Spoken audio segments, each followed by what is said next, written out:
হ্যাঁ, ছোট্ট বন্ধুরা, আমার ইউটিউব চ্যানেল 12 মাসে 13 পার্বণ। আমি তোমাদের গল্প দাদু এসে গেছি।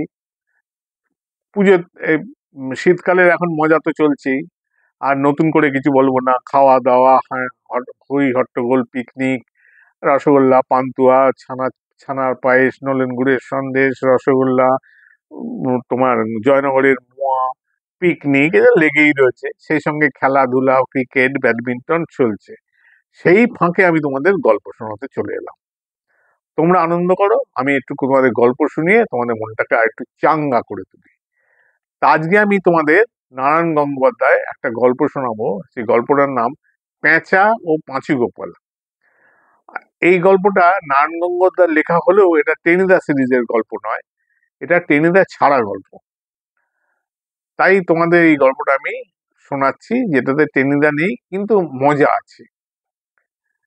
ছেলেবেলা থেকেই পাঁচু গোপাল দুর্দান্ত বৈজ্ঞানিক কৌতূহল। না হয়ে যায় কোথায়? 3 দিন 3 রাত পাঁচু ঠাকুরের দোরগোড়ায় ধর্ণা দিয়ে তবে পাঁচু গোপালের আবির্ভাব, মানে তার জন্ম ছিল।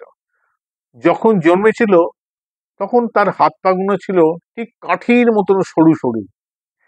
3 নম্বরই ফুটবলের মতন তার মস্ত একটা মাথা, তার মধ্যে যে চোখ দুটো জ্বলতো। আরো আশ্চর্য কি, একটা পুরো বছর তার মাথায় এক গাছি চুলও পর্যন্ত জন্মায়নি। প্রতিবেশীদের কাছে পাঁচু গোপালের রূপ বর্ণনা করতে হাপুস নয়নে কেঁদেই সারা হয়ে যেতেন ক্ষেমংকরী পিসিমা। আহা, পাঁচু আমাদের ক্ষণজন্মা, এখন বড়াতে টিকলে হয়। ওর মাথায় কেন চুল গজায়নি জানো? বাছার মাথায় এত বুদ্ধি যে সেই বুদ্ধির গরমে আর চুল গজাতে পারেনি। সাক্ষাৎ পাঁচু ঠাকুর আমাদের ঘরে জন্মেছেন গো। এসব তারই লীলে, মানে লীলা আর কি। আবেগের চোটে শেষ পর্যন্ত ক্ষেমংকরী পেশিমার হিক্কা উঠতে থাকে। তখন পাড়াপড়শিরা তার মাথায় জল ঢেলে তাকে বাড়ি পাঠিয়ে দেয়। তারপর অনেক দিন কেটে গেছে। আগ্নেয়গিরির আগুনে যেমন একদিন আস্তে আস্তে ঠান্ডা হয়ে যায়, পাঁচু গোপালের মগজ তো কোন ছাড়। যথা সময়ে তার মাথার আগুন, বুদ্ধির গরম কমে গেল এবং তার মাথায় উলুবনের মতো চুল গজিয়ে গেল।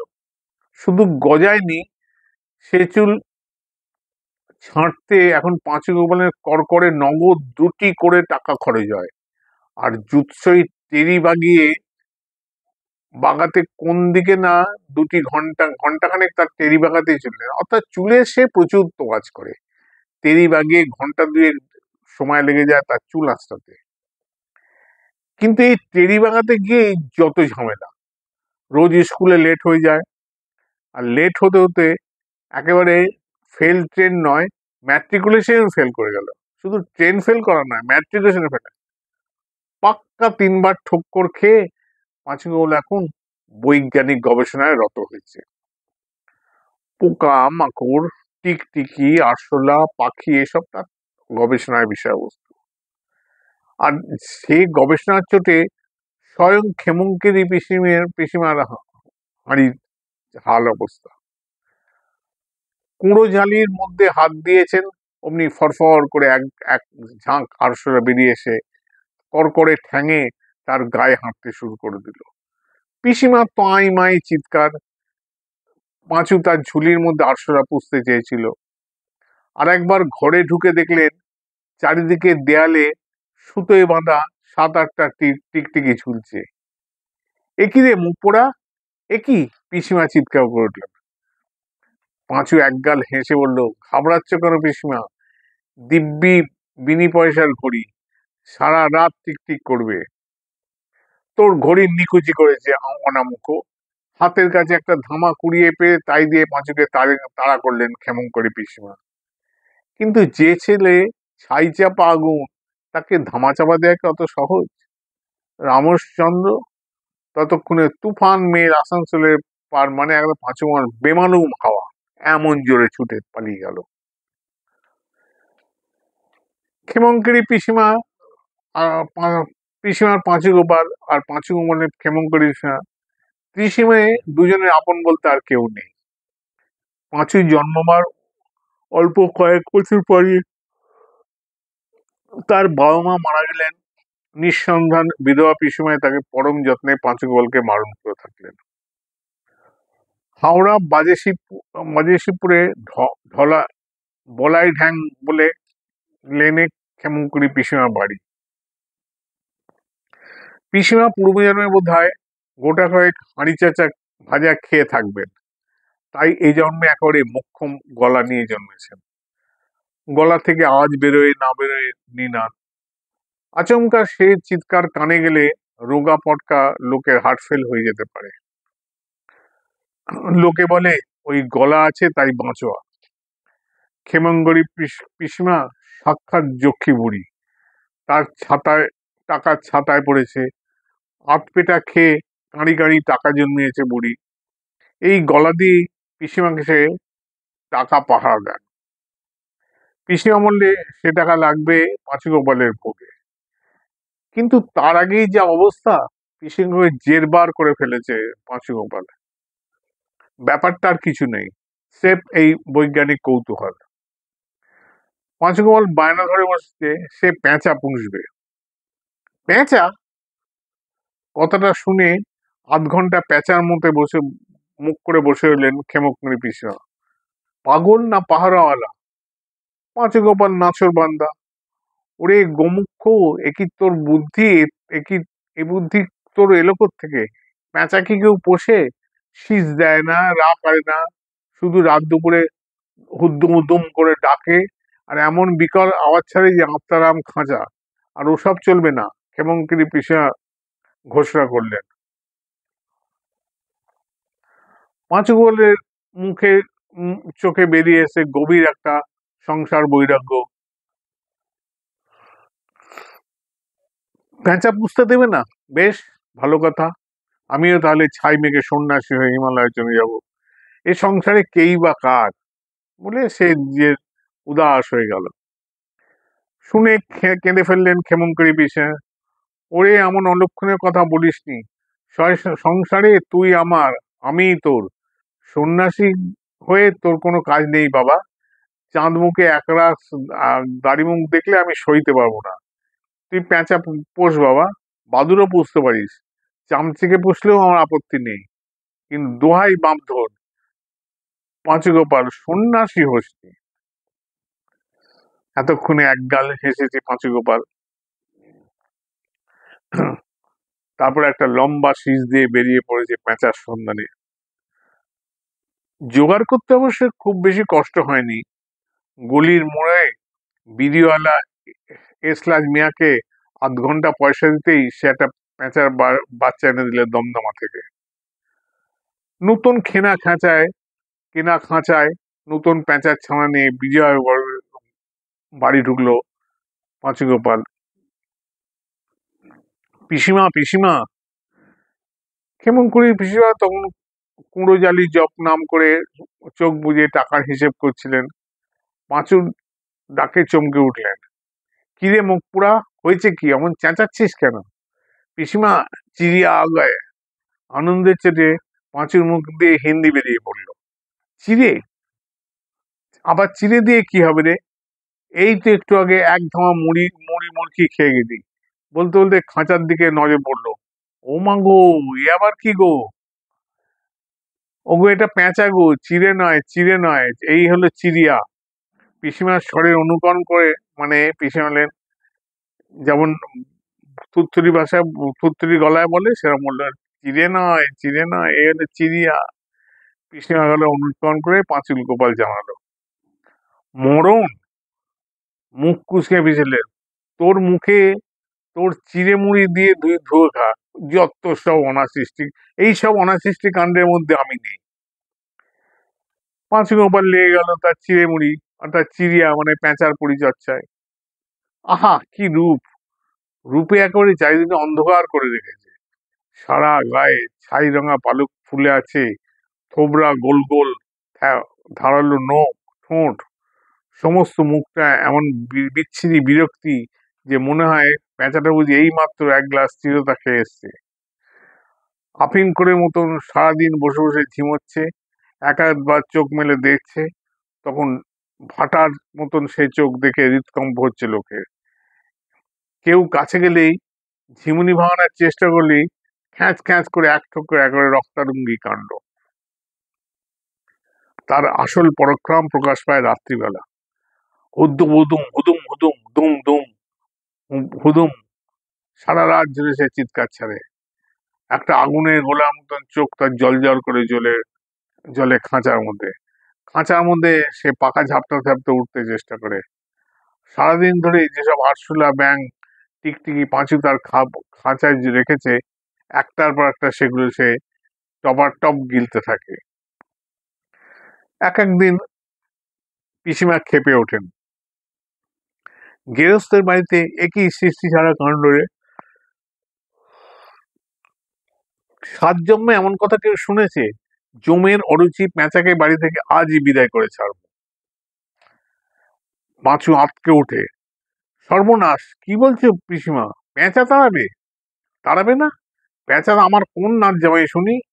মাগো, কি বিতিকিচ্ছিরির দাগ! শুনলে ভূতে পালায়। না, পেঁচা আমি বাড়িতে রাখবো না। পিসিমা, ছি ছি।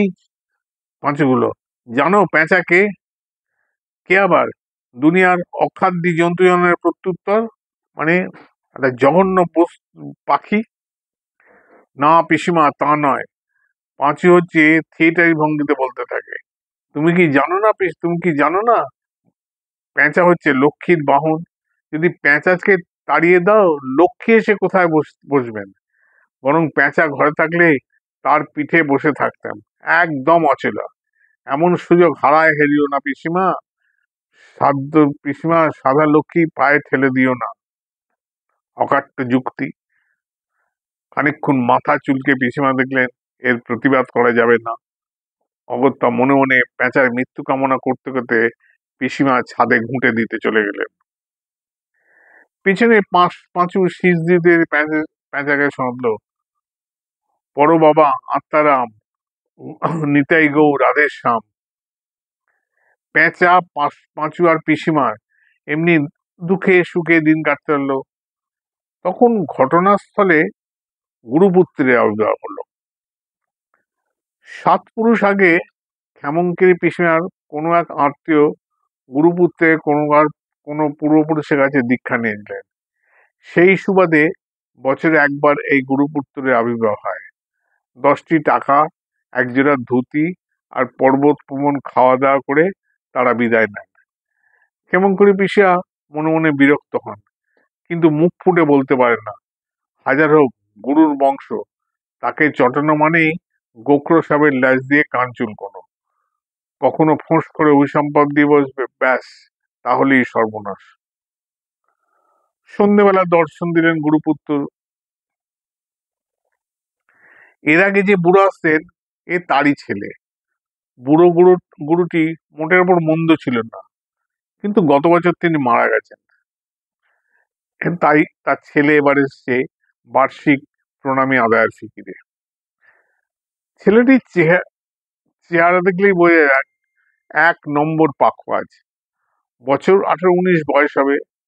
মাথার টেরির কায়দাটা এমন নিপুণ ভাবে যে পাঁচু গোপালও লজ্জা পায়। নাকের নিচে বাটারফ্লাই গোঁফ, কানে সিগারেট গোঁজা। এসেছে দিব্যি রসকলি কেটে। হরে কৃষ্ণ বলতে বলতে বাড়ি ঢুকলো, যেন সাক্ষাৎ বৃন্দাবনের গোসাই। গুরুপুত্রকে দেখেই ক্ষেমংকরী পিসের মেজাজ খিঁচে গেছে, কিন্তু কি আর করেন, মহা সমদরে বসালেন। হাজারো গুরুপুত্র, গোখরো সাপ না হোক, তার ল্যাজ তো বটে। গুরুপুত্রের বয়স পিসিমার চাইতে 40 বছরের ছোট, কিন্তু কি আসে যায়, গোখরোর ল্যাজ কিনা। কান থেকে সিগারেট নামিয়ে সেটা ধরালো, তারপর কায়দা করে একমুখ ধোঁয়া ছেড়ে বললে, কহিয়ে ক্ষেমংকরী, এবার সেবার ব্যবস্থা করো। পিসিমার পিত্তি জ্বলে গেল, তবু গলবস্ত্র হয়ে সবিনে বললেন, কি সেবা হয় বাবা? পোলাও আর পাঁঠার কালিয়া, যাও চটপট, ভারী খিদে পেয়েছে। পিসিমা বললেন, সে কি ঠাকুর, আপনি তো বৈষ্ণবের সন্তান, পাঁঠার কালিয়া খাবেন কি করে? আমি বরঞ্চ কাঁচকলার কারি তৈরি করে দিচ্ছি। ড্যাম ইওর কাঁচকলার কারি, তেড়ে উঠলেন গুরুপুত্তর। ওইসব কাঁচকলা ফাঁকছানার মধ্যে আমি নেই। পাঁঠার কালিয়ায় একটু তুলসী পাতা ফেলে দিও, তাহলেই শুদ্ধ হয়ে যাবে। একদম মালসা ভোগ। আর যাও, দেরি করো না। Hurry up. হারি আপ শুনে হাঁড়ির মতন মুখ করে পিসিমা উঠে গেলেন। ইচ্ছে করছিল পাঁঠার নয়, মুড়ো ঝাঁটার কালিয়া খাইয়ে দেন, কিন্তু হাজার হোক, ওই যে গুরুপুত্তর। পাঁচুগোপাল দাঁড়িয়ে দাঁড়িয়ে গুরুপুত্রের লীলা দেখছিল। এবার গুরুপুত্র তার দিকে মনোনিবেশ করলেন। এই, তোর নাম কি রে? পাঁচুগোপাল। পাঁচুগোপাল। গুরুপুত্র দাঁত করে, পাঁচু না পেঁচো? যা, তোর যা মুখের ছি, তুই আবার পাঁচুগোপাল? নে চলে আয়। গুরুপুত্রের একখানা পা পাঁচুতে বাড়লেন। টেপ। টিপবো? হ্যাঁ হ্যাঁ, টিপবি বই কি। গুরুর পা টিপলে স্বর্গে যাবি। নে চলে আয়, দেরি করিস নি। গুরুপুত্র আর মুখ ভরা সিগারেটের ধোঁয়া ছাড়লেন।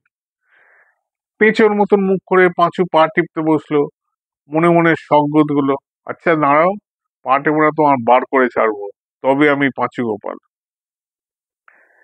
সেদিন মাঝরাত্রে গুরুপুত্রের হাউমা চিৎকারে পিসিমা লাফিয়ে উঠলেন।